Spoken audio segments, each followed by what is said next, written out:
Thank you, Vasant. By now, you know, one of the most important concepts and crucial, and not just for this workshop, but for every time, any time in our life, if we can just remember this to make a shift in the way we are looking at things, there will be a huge change. I'm just going to put this statement. It is really, really profound.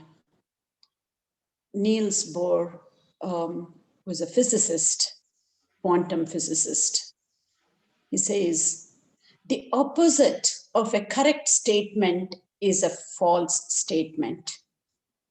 However, opposite of a profound truth may well be another profound truth. We will reflect on this as we are caregivers and how to apply the understanding of this statement in our lives, which very simply it says, there is no right or wrong.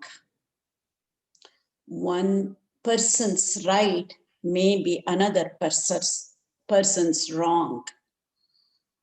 We will see what it really means, especially with respect to caregiving. I can most certainly say the caregiver's perspective usually will not be looked at in the same way from the patient's perspective, and vice versa. If we can just understand this, there is no right or wrong, another way of looking at it. That is also true under certain circumstances. This is also true under other circumstances. There will be a huge understanding between the patient and caregiver. So extremely important for us to remember this statement by Niels Bohr. More importantly, as the oxygen mask priority says, as caregivers, first we need to take care of ourselves at the physical level, at the emotional level, at the spiritual level, at the social level, whichever angle that you look at. Until and unless the caregivers truly take care of themselves and be as fit as possible, both physically and emotionally, it will be really hard to give the true type of services to the patient. I keep saying patient, but to distinguish between caregivers and the other person. So many of the caregivers here, and of course, even if we are patient, we need to be also taking care of ourselves, because many of the statements, what I'm talking about is for both patients and caregivers. So anyway, we will see how we can go back and forth by understanding this. And do make sure to take care of yourself through physical activity, sleeping well, and eating well. These three aspects are extremely important. When you look at this diagram, it says when somebody has any disease, it could be an acute disease or a chronic disease, these are some of the symptoms and difficulties that a person would go through. We understand about pain. It could be either physical pain or an emotional pain, doesn't matter, but pain is one of the most common symptoms. We understand about the tense muscles. When we are stressed out, of course, the muscles do become tense. We need to understand this sometimes when everything is going okay, still either the neck muscles or the back muscles or something or other, we can actually feel the mm, tension in the muscles, and then without doing anything they also go away. So depression, of course, even if when somebody has some other diseases, especially a chronic one, depression is one of the comorbidities, I can say, in any patient for that matter. Shortness of breath, again, because of being stressed out. Fatigue, another one. Being tired, either as a caregiver or as a patient. And feeling anxious about the future. This is one of the major symptom, being anxious, not knowing what to do or how to face. That itself has an effect on caregiving when we are anxious. And the person may not even understand what that anxiety is, but this is one of the common symptoms. And more importantly, difficult emotions that a person goes through. We're going to look into the difficult emotions a little bit deeper as we go along, but you might ask, where did this come from? How? Because you don't see an arrow, not that a disease is causing pain and then that results in tense muscles. I thought it is tense muscles resulting in pain. These are the questions you might be getting.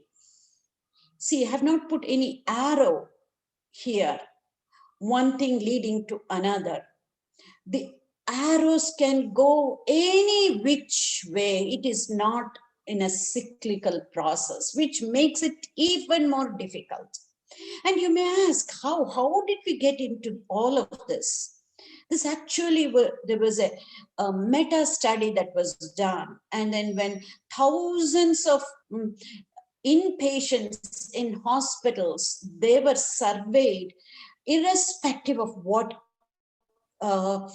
condition they came for. It could be some kind of physical condition, it could be a medical condition, it could be a surgical condition. It doesn't matter, irrespective of what the patient had come into hospital. When they were surveyed, these are the common symptoms majority of the people, if not all, alluded to. That is why you really don't see kind of one leading to another, but a mass. But this is cyclical. It is really important to understand because one can lead to the other. Again, this we can easily understand. We have used this data and we have also gone a bit beyond this based on our experience of 15 years and see what this is. All these symptoms may not be just because somebody has any disease. It could be just a situation, a life situation. It could be a little tiff, a little argument in the morning with a teenage son. Or it could be an argument with the spouse that can cause any one of these or many of these symptoms.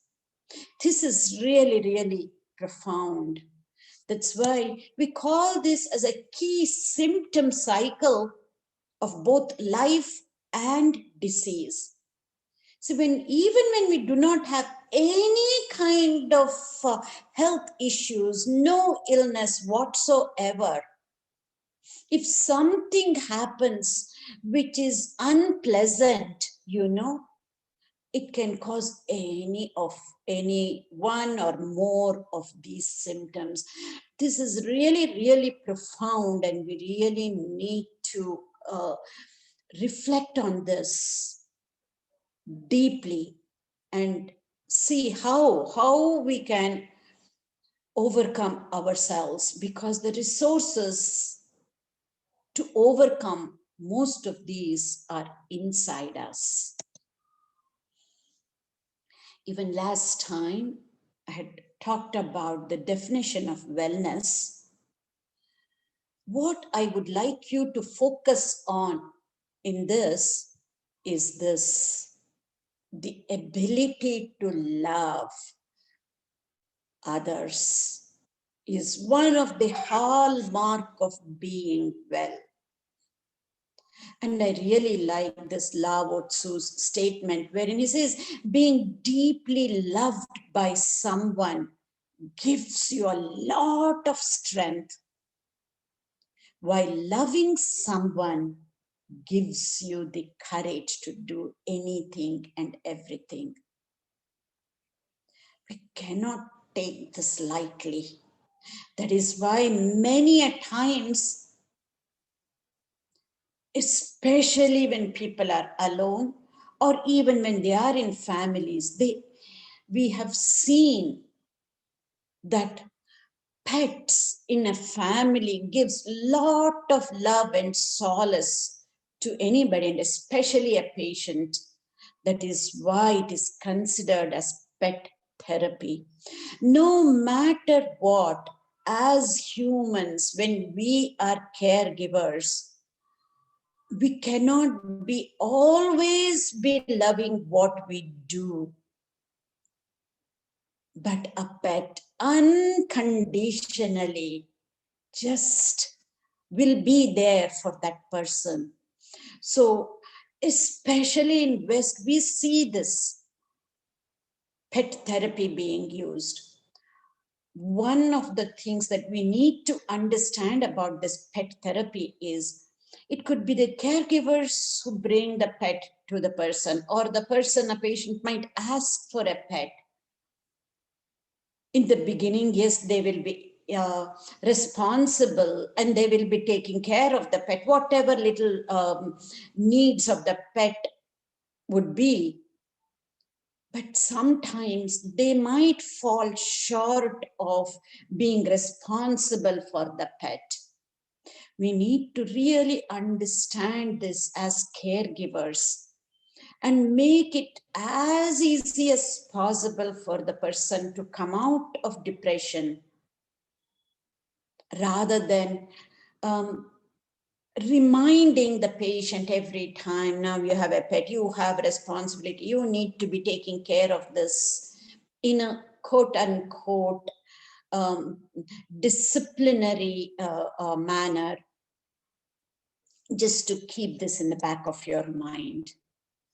So again, the statement comes back again and again, one of the crucial statements, which is really helpful for the rest of our lives. See, as Vasant mentioned already, many a times, either we are most of the times, or I would say very few people would not be either a patient or a caregiver. Otherwise, for most of us, one time or other in our lives, we are either a patient or a caregiver or both. So the rest of it, the interaction or the didactic, keep going back and forth, both from the patient's perspective and the caregiver's perspective. That is why I put the title as paradigm flip rather than just shift. Keep going back and forth, flipping back and forth. Vasant also mentioned about enjoying caregiving. Is that possible? We need to think. Many a times we feel it's almost impossible to be really enjoying the caregiving, especially if somebody is an elderly person. We know how tough it is, or anybody for that matter. It's not about enjoying the way you kind of think, but enjoying or loving what you do as a caregiver from the perspective of looking at caregiving as an opportunity to build better relationships. Extremely important. And if we keep this in mind, any kind of caregiving will really lessen the burden of caregiving per se. So the rest, we're going to look at it, caregiving, as an opportunity to build better relationships. Everything will be focused around relationships. So coming to relationships, as the thing says, depending on which way you're looking at it, it says either 6 or 9. No, both are correct or both are wrong, right? If you look at it in a different way, but both are correct, not wrong, actually. So just again to remind ourselves, it's all about the perception of being in the caregiver's shoes and being in the shoes of a patient. Can we flip and be empathetic to see the other person's point of view? This is extremely important, to be seeing the other person's point of view. Again, we know how communication is so important in any relationship. And by the way, whatever I'm saying here is not just for caregiving, and it's not just restricted to depression, but for any kind of ailment or an illness. And not just for illness, for throughout our life, for any situation. Most of the things I'm going to be sharing is going to be crucial and important. And the biggest problem in communication is usually each person thinks, I have said it very clearly. This is the illusion or the perception that each person has. Really, we need to go deeper and think about this. What does that mean? Because from a caregiver's point of view, we would have given certain instructions and communicated very clearly, and that is how we see, and still the other person is not following certain of the instructions. So when we go into a little bit deeper into communication, we will see what I mean by that statement. It is an illusion that we have communicated. Have we really communicated? We will see. And I like Dale Carnegie's statement saying that if we start understanding the other person, it would be much, much easier than just giving instructions or thinking just about caregiving. It's not about that. And especially so with respect to depression. Can we take this as an opportunity to understand the person at a deeper level? Can we connect with that person at a much, much deeper level? It's a great opportunity. It's a great opportunity. We need to be thinking from that perspective. Again, I'm giving some of these quotes depending on what type of caregiver you are. We know there are many different types of caregivers right here in this group. So rather than thinking about that person, I wish I had a better sibling than this person. It's so tough to take care of her than my other brother. So looking for the right person to be taking care. Instead of that, as caregivers, we can become that right person. And especially if it's a caregiving situation where spouses are involved and elderly parents or elderly people are involved. Extremely crucial statement to understand, very deep. And as I said earlier, communication is extremely important in relationships. It's compared to oxygen, right? Because without communication, there won't be any relationship built. We cannot just build relationships thinking just good about the person, feeling good about the person. It is not enough. What we do with those good thoughts and good feelings, how we put that into action is extremely important. As the neuroscience concept goes, just thinking positively is not going to be enough. And just thinking or feeling positively is not going to be enough.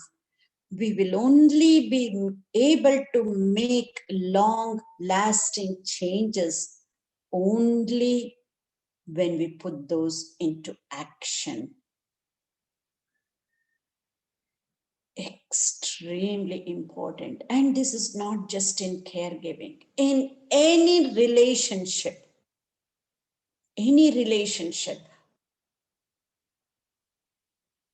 putting things into action is the most important thing.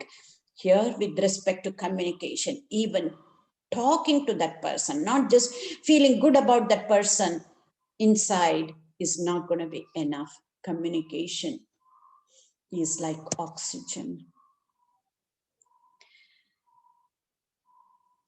This is another extremely important. As I said earlier, we think we have communicated from our side. Case closed is how we think.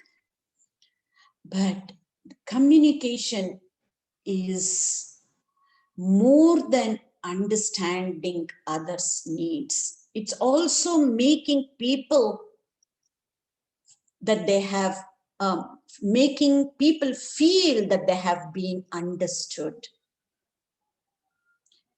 Especially in caregiving, this is the most crucial slide, if you can ask me, because usually patients and caregivers go parallel.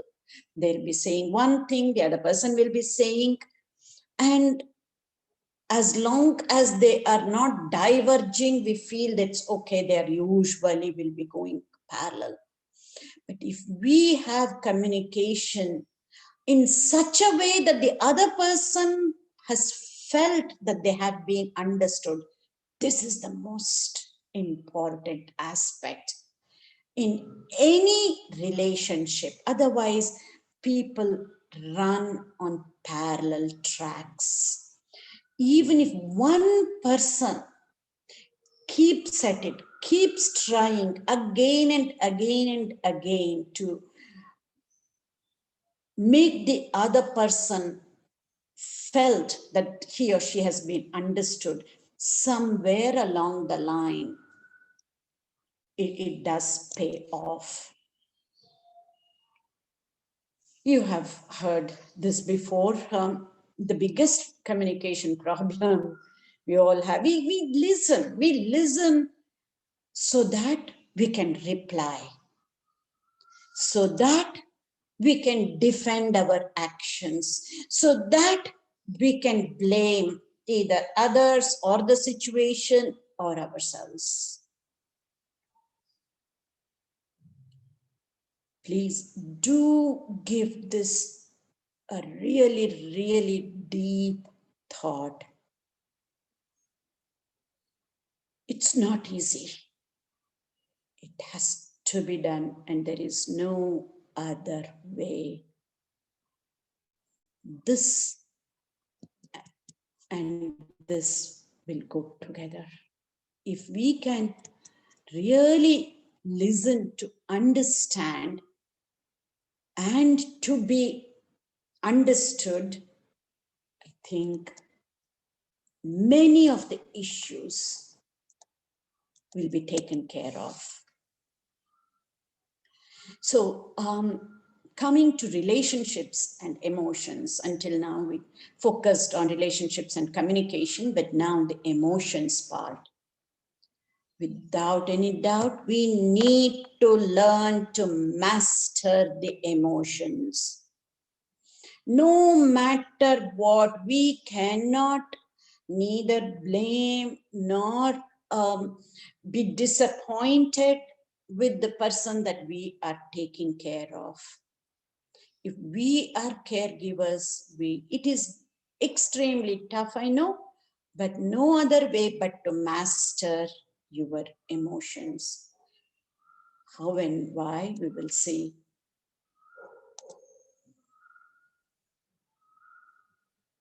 Our ability to recognize and understand our emotions in ourselves first. That's the first and foremost thing, just like that oxygen mask priority. We need to take care of ourselves first physically. In a similar manner, to understand the other person, we need to understand our emotions first. Why we feel this way? Why, while we take care of somebody, we feel that this has to be done because it's our duty, because there is nobody else. Anyway, we are doing it, but can we do it out of love rather than as duty? Only when we do it out of love can we enjoy, like what Vasant was saying. We don't think about caregiving from the angle of either enjoying or loving somebody. But this is the whole crux. And this is how we can build better relationship with that person, when we can understand our own emotions. Why is it? I know I want to take care. I want that person to get better. But am I pushing too much? Or am I seeing that other person in my way of looking at things? These are the questions that we need to ask ourselves as caregivers. Until and unless we understand our own emotions, we won't be able to understand the other person. And once we understand our emotions, our ability to use this understanding, recognizing our emotions, understanding our emotions, so that we can manage our actions. So, not to change somebody else's behavior, not to change somebody else's action, but we need to learn to manage our behavior, our actions, so that the relationship can get better. Very, very crucial. Many a times we understand our emotions, but yet we want the other person to change their behavior. Again, very important, but there is no other way. If we really need to evolve from caregiving, this is the only way. Otherwise, we will be doing this as a chore, if not better than that, as duty. And it will be hard for us to enjoy that caregiving and do it out of love, because we are expecting the other person to change their behavior. So the whole crux of understanding our emotions is that so that we can manage our actions, our behavior, our habits, so that the relationship between the two people will improve. So This is nothing but emotional intelligence. So emotional intelligence affects how we manage our behavior and how we navigate through social situations and make decisions. This is very important so that we can achieve positive results. Positive results, not in the expectation of seeing the symptoms in the other person. Positive results with respect to improving the relationship, and especially with depression, the goal and the result has to be in improving the relationship and nothing else. It's not about seeing the symptoms getting better in the other person, but focus. This has to be the yardstick. Is your relationship with whoever it is you are taking care of, is that getting better? Is that getting better? That's the entirety of emotional intelligence. So the last few slides I'm just going to go through, and then we will open it up for questions.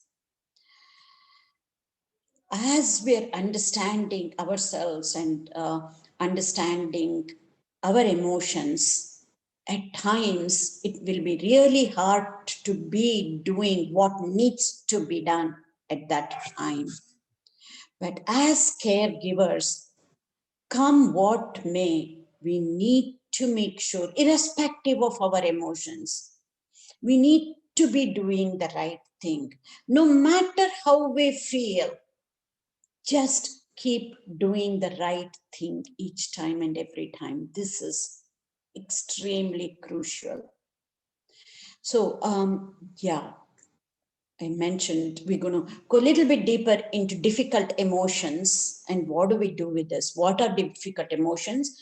And we have talked about it in workshop that we need to convert these difficult emotions into healing emotions. The next two slides, I'm just going to list what are the difficult emotions. Many a times we won't even know what these difficult emotions are and what are healing emotions.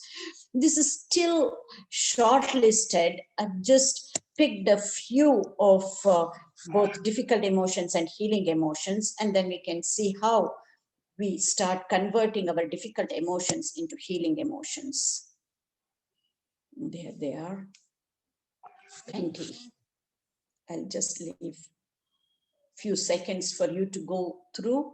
You can see, go through so many of these difficult emotions. Probably not hatred, but even that I have seen in people. Not hating the other person, hating to be in a position to be taking care of that person, hating the situation. So most of these difficult emotions, lot of people go through this. And then how do we convert that? These are the healing emotions of both self-care and caregiving. Love, loving ourselves and loving to be taking care of somebody, forgiving ourselves to have had such difficult emotions so that we can forgive others, to be compassionate and empathetic, to be kind each time and every time. Anytime you need to choose between being kind and being right, just choose to be kind. Again, if you are trying to choose between being happy and being right, keep choosing to be happy. That doesn't mean doing the wrong thing and being happy, but we don't need to prove that we are right. Just let it go so that you can be happy. Being affectionate, being hopeful under whatever circumstance it may be. and forbearance, immense patience, to be grateful, to be in a position to be giving that care to that loved one. Very important. If we start feeling grateful, that itself changes the equation a whole lot. Being cheerful, being peaceful, and appreciative of little things especially. So with that, before closing, I just want to give one tip what two people can do these days. Most of the times we are not even watching TV. We spend most of the time with this little gadget, you know, the phone. But we have forgotten to be reading books. This itself is such a great therapy. Either you can join a book club, or both of you at home, the patient and the caregiver, can read the same book and discuss something that is uplifting, something that is hopeful, something that brings some meaning to whatever you're doing. Extremely important. We have shown many different benefits of book reading and how the brain changes. Neuroplastic changes happen in the brain when we read books on a regular basis. Just like pet therapy, this can also be reading therapy, is also for many people, it will be very helpful and useful. So many different ways how the effect of reading on the brain. So with that little tool, I want to go back and finish. There is always time to reinvent ourselves. As I said, hope is one of the most important healing feeling. So, and it's also reinventing is the purest form of hope. Keep trying anything and everything so you can be reinventing yourself every day. We have talked about mindfulness. So this quote again represents how we can be mindful. If we are mindful, it's going to be very difficult to be depressed. It's going to be very difficult to be anxious. So living in the past is depression. Living in the future is anxiety. And living in the present is a blessing. And as I said earlier, you can never, ever forget the power of gratitude. There is so much research that has happened recently on this power of gratitude, and it has been shown unequivocally that having an attitude of gratitude is what makes a person happy and not the other way around. So much so, YogaKshema has come up with the journal of developing an attitude of gratitude. So crucial. If we live in the present moment, that becomes a blessing. So instead of looking at whatever is happening as depressing, look at it as a blessing. Whoever it is going through, let depression become a blessing for the whole family. Then that is the way the whole family can evolve, when it is looked at as a blessing. And we saw in the other slide how blessing, if we are being in the present moment, that itself is a blessing, both the why and how. I'm sure you would have heard this, seen this, because as caregivers, we worry a lot about our loved ones. But worrying does not take you anywhere. Worrying is just like being on a rocking chair, expecting to reach somewhere. It cannot happen. Not only that, it empties today of its strength, which is to be happy too. Finally, I love this. If you have to choose between being kind and being right, choose being kind, and you will always be right.